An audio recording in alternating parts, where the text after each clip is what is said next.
এটা সুড়ঙ্গ পথ, এটা কেন? এটা সুড়ঙ্গ পথ।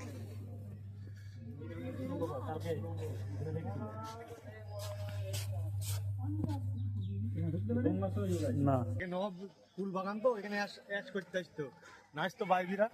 তারপরে তারপর ওই গাছ আপনাকে আসন গ্রহণ করলো।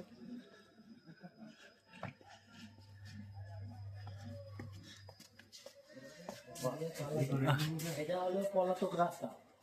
আচ্ছা, কি রাস্তা এটা? এটা পলাতক রাস্তা। পলাতক মানে এটা কার সঙ্গে যুক্ত আছে? না, এটা নবাব পালাতো।